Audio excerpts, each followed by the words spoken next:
Summertime is officially gone, fall's here, winter's coming really quick, and what that means for most skateboarders and people like me that work a normal Monday to Friday job is that there's less hours in the day to go skate because daylight savings is coming. It means less skateboarding. I kind of wanted to sort of figure out, is skating before work or after work going to be better in the future when there's less time in the day because there's less options? So that's what this video is going to be all about. Recently, I took a day to go skate before work and after work. Somebody talking about that experience, what the sessions were like, some of the pros and cons to both, and a summary, and trying to figure out basically by the end of this video what I can do in the future when daylight savings comes and there's less hours, because I still want to skate. I just got to figure out how to do that.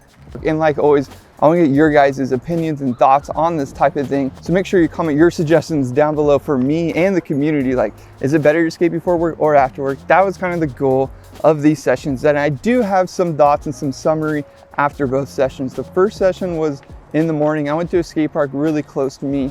It's only a couple miles away, and I figured that would be a good option to go to in the morning so I don't have to stress about going right to work. The downfall to this skate park is that it's located right by a school, and it did seem like there was a lot of kids there up to a certain time, and I'm sure parents were just dropping their kids off so they can go to work and then their kids can just go to school. There's nothing wrong with that, but it did make it so it was really difficult to skate at times. The kids were playing tag through the middle of the skate park. There wasn't much skate park etiquette at the specific park. There normally isn't. People are just kind of like crisscrossing everywhere, and I still had a good session. I was stoked on just skating the hip and skating all the transition. I wasn't mad about it, and I really had no expectations. That was kind of the goal with all of this, sort of like testing it out, seeing if I can enjoy skating before work versus after work. And this session, I think felt like a lot of pressure. I felt like I just had a tight window that I needed to make it happen, even though I told myself not to have any expectations.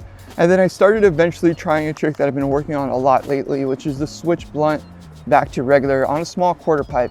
And as I was working on that, all the kids actually ended up leaving. It looked like the school bell rang or something like that. So I was super stoked. I had about a 3 or 4 minute window before somebody else came that was trying to skate, and definitely was a beginner because they were just going kind of in laps at the skate park. And I wasn't bummed about that because that's what I always advocate for. If you're a beginner skateboarder, if you're trying to learn how to skate, go to the skate park in the morning when it's less crowded, less busy. You can really just focus on it without the crowd. But for me, I was trying this one trick, and basically the point that I'm getting to is I'd go for about 5 seconds, not land the trick for many tries, and then I would have to wait to go try the trick again, because this skate park flow and setup it's almost like there has to be one person in this main area at a time, or it's just really difficult and hard to concentrate. And that's totally on me. That's my own fault. I did land one of the switch blunts, and I just didn't feel fully satisfied. I wanted more, but I realized it was time to get to work. So I kind of just had to take what I got from that session. It wasn't bad, but I definitely feel like I was rushed through it.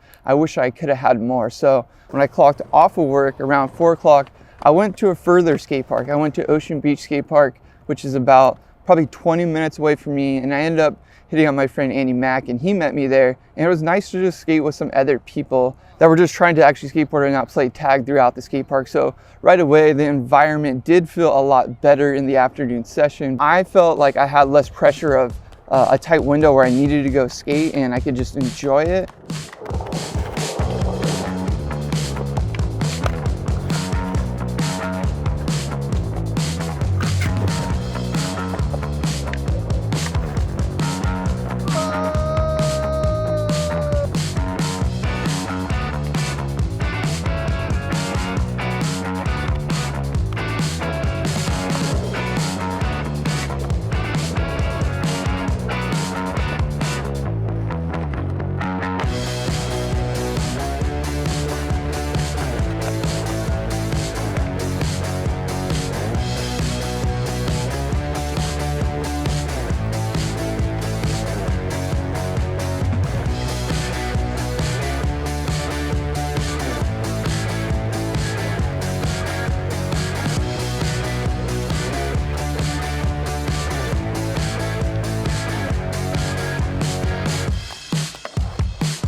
So I definitely took advantage of that opportunity of the sun still being up for a lot longer than it is right now.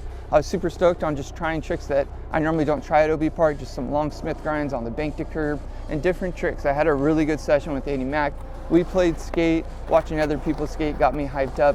And towards the end of the session, I got to really practice my switch blunts back to regular, which someone like me, I guess, like, I'm not too trick orientated. Sometimes I like just going and mix it up and trying to trick once or twice and then leaving it. But lately I have been really trying to just perfect certain tricks and I guess just get better at certain new tricks that I never did before. So it was nice to have that space and that opportunity. Again, it was a lot of the environment. The skate park is a lot bigger. I was able to have the time to go to a much further skate park with more room. So regardless of how crowded it is, I can still find one obstacle that I can focus one trick on. And eventually I did get a fakie pop to switch blunt that I was really excited about. And then I started trying these Russian bonelets, which is like a backside bean plant, switching over to backside bonelets and then hopping in. I've never done one of those before. I did get one of those on this session and I don't know really where that came from. It was a pretty spontaneous trick that I wasn't really thinking about doing. But overall, summary, before and after work sessions, I honestly think the after work session in this case was much better, but that's because I had so much more daylight, you know, in this case scenario. And in the future, it's either going to be an hour before work or an hour after work, and then you get that little bit longer weekend session. So for me right now, I honestly think I might go with the morning session just because it felt really good. There was something good about skating and then going to work afterwards. So I think in the future that'd be nice because it's like once you're at work, you kind of feel like you already did so much in the day. You feel like you're more productive regardless if work is really hard or if someone is having a bad day at work. You're gonna have more patience because you already were able to get like a good dopamine rush and just take care of your own self and things that you wanted to do. So yeah, with that, as always, I'm curious on your guys' thoughts. Skating before work or after work, what do you do? Because I do need to figure this out. Daylight savings is coming and I wanna be able to skate at least once or twice throughout the weekdays. That's the thing, I always try to skate on the weekend, but I need at least 1 or 2 weekday sessions to really just get better at skating and progress and just keep skating at the level that I am skating now. So yeah, I need suggestions. That's really what this video is, just a desperate cry for help and figuring this out before I'm stuck with no choice and just making one. So yeah, hope you guys enjoyed this little video experiment talking about how I'm processing this feeling. Let me know, like I said, down below. Subscribe if you're not ready, and we'll see you guys in the next one. Mash.